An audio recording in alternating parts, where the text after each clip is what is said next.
Welcome everyone to our third Oregon Mariculture Network meeting here in July. We're excited to have you all here today.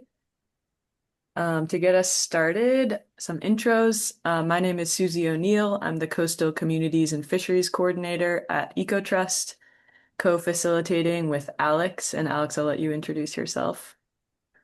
Yeah, thank you. I'm Alex Marquardt. I'm the Coastal Mariculture Extension Specialist with Oregon Sea Grant. Awesome. Okay, and so for those of you who are attending for the first time, a reminder here that the goal of the Oregon Mariculture Network is to provide connections across the mariculture sector in Oregon, also create a platform for knowledge sharing, training, and overall supporting the mariculture sector. And we work together as a network to define and collaborate on our priorities. So some of those priorities that we've defined at past meetings include learning about mariculture policies and regulations in Oregon, becoming more aware of different mariculture activities happening along the coast, and increasing technical expertise. At past meetings, we've also defined some actions that we want to take together as a network. And one of those actions is improving aquaculture literacy in Oregon. And so that's going to be the main focus of our meeting today. A quick reminder about the guiding principles for our meeting, honoring the agenda and learning goals, being respectful of differing opinions and perspectives, practicing curiosity and actively engaging, assuming good intent, and being mindful of speaking time. So with that, here's a look at our agenda for today. After the welcome, we're going to have a brief policy recap, kind of following up on some items from our last meeting. Then we'll have a presentation about aquaculture literacy from Alex, and then a discussion in breakout rooms, kind of building on that presentation to think about what are the mariculture education needs in our state. And then finally, we'll have a round robin opportunity for updates from across the network. So jumping right into the policy recap portion here. Again, this is sort of building on our last meeting, which was focused on policy and regulations around mariculture in Oregon. So thanks to everyone who was able to come to that meeting and contribute to those discussions. And from those discussions that we had at the last meeting, we were able to identify some policy changes that are desired by the network. And those changes include more streamlined permitting processes around mariculture, flexibility for the industry to adapt to changing conditions and markets, opportunities for pilot projects to try out new techniques or species, creating a formalized permit pathway for restoration mariculture. And then there was also interest in updating Oregon statutes to allow cultivation of native species like clams, mussels, and seaweeds. The network also identified some resources about policy that would be useful to have on hand, including more comparison of mariculture policies across states, as well as educational materials about gear types, how the permitting process works, and then also just more generally public education about mariculture, I think to sort of increase awareness and understanding. So since our last meeting, various partners have been working together to advance some of these goals. And so we're going to talk a little bit about some of the work that's been ongoing. The first thing, which is exciting, this is coming out this week, next week, is a mariculture policy two-pager that was developed by the Oregon Coastal Mariculture Collaborative. And essentially it outlines the top three policy changes that we heard were desired by the network. And so those three changes, the first one is expanding the species that are allowed to be cultivated on shellfish plat leases to include not only Pacific oysters, but also other clams and mussels. The second one is establishing a lease amendment process so that if a farmer wants to change the gear type on their farm or change the species, they could do so without having to re-permit their entire farm. And then the third one was defining a lead agency for mariculture in Oregon, as well as streamlining some of the permitting processes in general. And so this two-pager, we're planning to distribute it to all of you in the recap email after this call, and then also to state and local agencies. And then our next step is to develop kind of a longer white paper version that gets into more of the detail around the desired policy changes that we heard from the network. I'll pass it to Alex for this one. Yeah, and we heard from folks that they were really interested in hearing how other states are approaching some of these challenges. So we partnered with National Sea Grant Law Center this summer and was working with Jordan Young, who's a 2L Vermont law student. And that was through the community engaged legal internship. And he was able to look into things like permit streamlining and lease amendment processes in other states, as well as pathways for pilot projects that are already being implemented. He just finished up his internship on Tuesday. It felt like it went so fast. Susie, if you want to click the next slide. Um, there's a QR code. They did a presentation late last week that outlined some of the preliminary information from that legal research, but this will end up being dovetailed into that longer policy white paper. And so this is legal research of what is currently on the books in Oregon with some comparisons to other states. So we're really excited, and it was really great to work with Jordan throughout this summer. I've also been working diligently to update the Oregon Sea Grant Aquaculture website to create more resources for the general public. So this update is going to have a lot of stuff in it, but it's like general information about aquaculture, what the industry in Oregon actually looks like. It has information on the five main species that are grown in mariculture and a bunch of information about different gear types that are some in use and some that are prospective for the state. And the one that I'm really excited about is there's also a page of where to buy. And so this includes a bunch of operations that do direct or near direct sales of their product, which is really exciting. So there'll be a resource for people to get in touch with growers as well. That's it on that. Yeah, and then the last thing we've been working on is we're considering hosting a mariculture permitting webinar series this fall with the goal of kind of increasing understanding of the permitting and regulatory landscape for mariculture in Oregon. And so the idea would be that each of these topics would have a standalone webinar focused on it, and then those webinars would be recorded and posted on the website so that folks could watch them anytime. But some of the topics we're thinking about including are estuary management plans and Goal 16 as it relates to mariculture in Oregon, federal permits and federal consistency, biosecurity and transport permits, which would be with the Oregon Department of Fish and Wildlife, and then food safety and commercial growing areas, which would be with the Oregon Department of Agriculture. If you have other topic ideas for this permitting webinar series, feel free to put them in the chat or reach out to us. But we're also just trying to gauge interest in whether this is something that y'all want to see happen. So I think Alex just launched a poll to see if you are yes, no, or don't care about whether we do this webinar series. We won't be offended if you say no.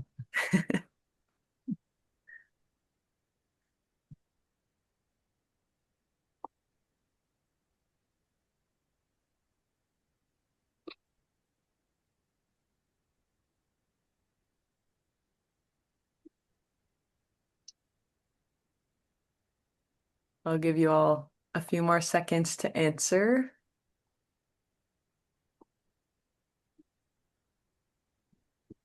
It's looking like maybe we should do it. I'm seeing 89% yes.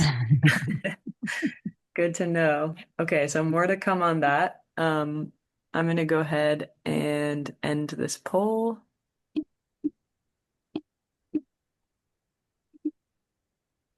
Could you all see the results, or was I just seeing them on my end? I couldn't see them on my end, but We had a overwhelming yes. When I look, it says that we're seeing your screen. Gotcha. Okay. We had 89% yes, 0% no, and 11% don't care. Okay. Okay, so continuing from there, I guess I'll pause for a minute if there are any questions, comments about the webinar series, about any of the policy updates that we just gave before we move into this next section.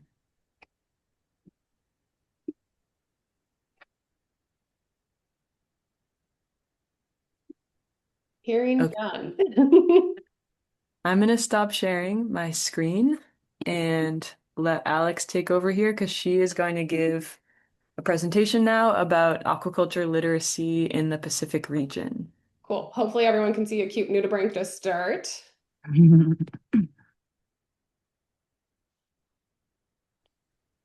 Okay, are we good? Awesome. Okay. Thanks, everyone. I'm really excited to share this project with all of you today because, as we know, public perceptions are really critical for the success of mariculture operations. Businesses do need local buy-in, and as well as a public that both understands the industry and enthusiastically wants to purchase product. Permit applications also have a public comment period, so it directly impacts the potential future growth of the industry in the state. We generally assume that public perceptions tend to be negative around aquaculture, but there's not a lot of comparable data to be able to understand state-specific needs or even regional trends across the coastline. So the goal of this project, which had a really amazing project team, was to fill this knowledge gap and understand public perceptions, knowledge, and behaviors related to aquaculture on the West Coast. We did that by implementing a survey and contacted people through a combination of phone, text, and online with the goal of reaching a minimum of 800 adult residents in each state. So this included coastal areas in Oregon and California and residents who lived anywhere in Alaska or Hawaii. And we collaboratively built the survey questions with industry, extension, and a survey company that's called Responsive Management. So we developed some core questions that everyone received, as well as state-specific questions. So if you ended up taking the survey, a respondent would receive all of the core questions and then a subset of the questions for their state. And we deployed this in August to October of 2025. And the survey covered three kind of core topical areas. So the first of those is perceptions and knowledge. So what do people know and how do they even feel about aquaculture? There's also behavior and consumption information. So what seafood are they actually eating and how are they making their decisions about what they purchase? As well as some general background context. So things like who do they trust for information and where are they actually getting information about aquaculture, as well as some demographic information. So from here, we're going to dive into a lot of the survey results. This is only a fraction of what's in it. But to start out, we just wanted to know, prior to the survey, had people actually heard anything about aquaculture before? So this style of figure, we're going to see a lot. On our y-axis, it's going to be categories. In this case, it's our 4 states. So Alaska, Oregon, California, and Hawaii. On our x-axis, we have the percent of respondents, and then the bar will be color-coded by their response. So it's going to be dark green. Yes, they had heard a lot about aquaculture. Light green, they had heard some. The light gray, they had never heard of it before. And the dark gray, they don't know. And while there is some variability across states, it was kind of alarming to see that there's this really large percentage of residents that had really never heard anything about aquaculture before. And in Oregon, this is 54% of adult residents in coastal areas. We then wanted to know, what do you think the term aquaculture refers to? And this was an open-ended question. So these are some examples of responses from the survey. And as you can see, they're very variable. My personal favorite is IDK fish. I just thought that was really cute. But we were able to bucket these into broad categories. So about 39% of folks in Oregon were able to correctly identify that it was the farming of aquatic animals and plants. We then had 25% that thought it was a catch-all term for all ocean and sea life, followed by 12% thinking that it's related to a culture or lifestyle involving water, 8% that didn't know, and then 7% that thought it was related somehow to the health and care of the ocean and sea life.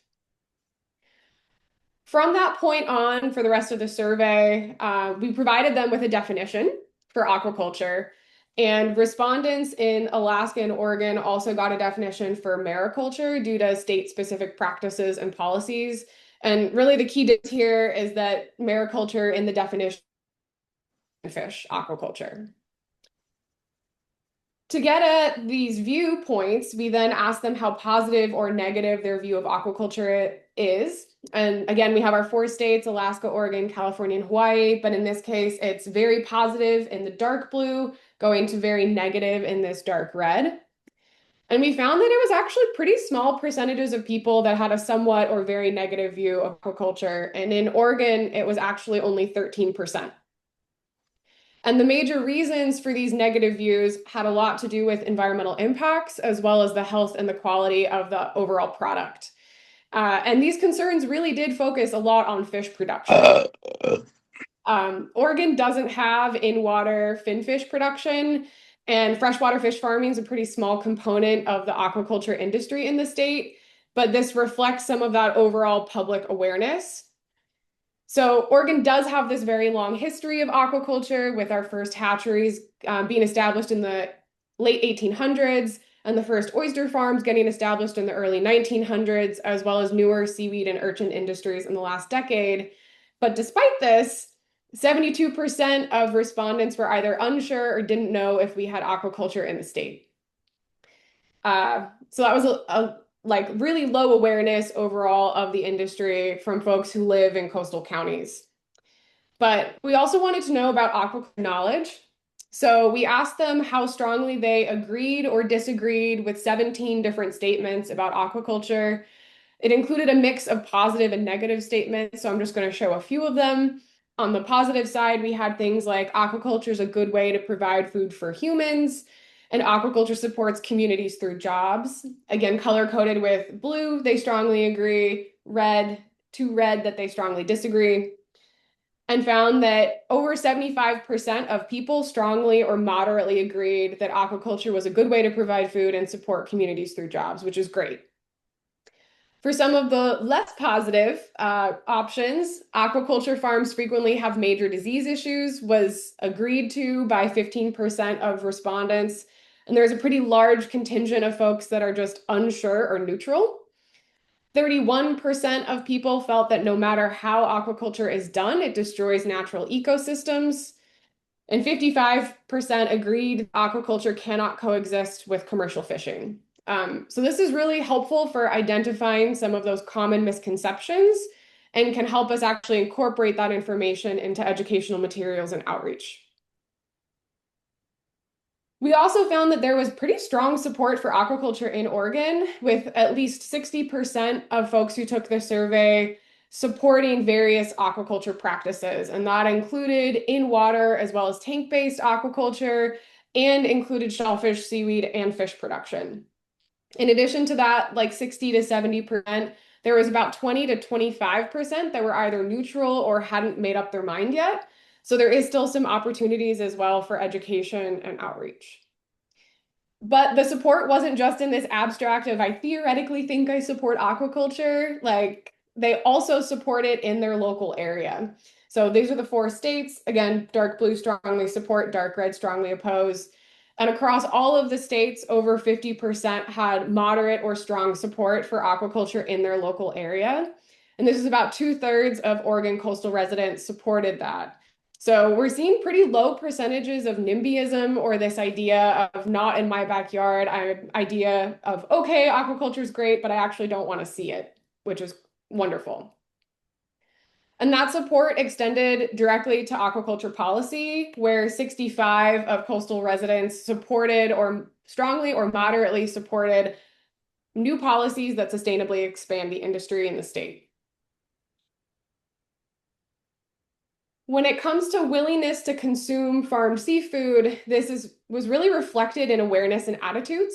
So for a state, if they had greater awareness or more positive attitudes about aquaculture, like Hawaii and California, residents were more willing to eat farmed seafood.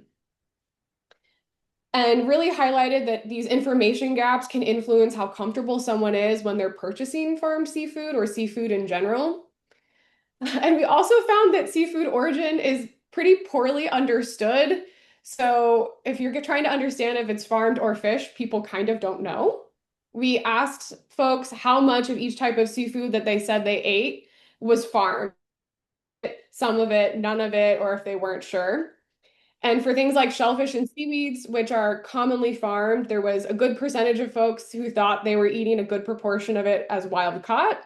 And for commonly wild caught species like tuna and hake, there were large percentages of folks who thought they were farmed. And across the board, there's just a lot of uncertainty about where their food is coming from. So it highlights a need for education around seafood origin and the benefits that can come from both farmed and wild caught food. People were also more likely to purchase things that were locally sourced from Oregon, wild caught from the US, and sustainably produced, and less likely to purchase things that were farm raised, imported, or had negative impacts to the environment. So, this is really important for businesses when you're thinking about how you're marketing your product, but also is important for how we talk about mariculture and mariculture products during education and outreach with the public. And for like the last overarching thing, we were trying to get at who folks considered to be trusted sources. So this includes a real mix of folks from different sectors, from trusted a great deal in the dark blue to distrust a great deal in the red. And our most trusted sources included things like scientists, commercial fishermen, environmental organizations, aquaculture farmers, and the public who took the survey. Over 50% of them said that they trust somewhat or a great deal these sources. The least trusted included things like social media, state and federal agencies, and folks who work in our local grocery stores. But when we look at where people are getting information about aquaculture, we see that while many of these trusted sources are represented, they really aren't hearing from aquaculture farmers, they really aren't hearing from scientists, and they are hearing from state governments and state agencies, but they don't trust them as much. But typically, less than 20% of people are seeing information about aquaculture from any of these sources, and the majority of folks weren't sure at all. And so this is really highlighting that there's a messaging gap. So altogether, this tells us that there's low awareness in Oregon and other states of aquaculture, and there's a substantial percentage of people who haven't really established an opinion yet about aquaculture. Awareness can shape support and the willingness to consume farmed mariculture products. And we really do need more mariculture communication, be that through building trust with the public, or routing information through some of these trusted sources, as well as just increasing engagement and educational opportunities across the board, and really emphasizing some of these opportunities for local sourcing, that like mariculture is really sustainable and then has all these positive impacts to the environment. So that was a lot.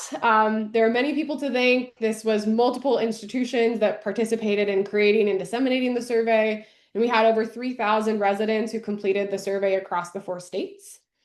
And with that, I'm happy to answer questions. And I put a QR code that goes to a summary from responsive management of a lot of the survey if you want to dive in a little bit more.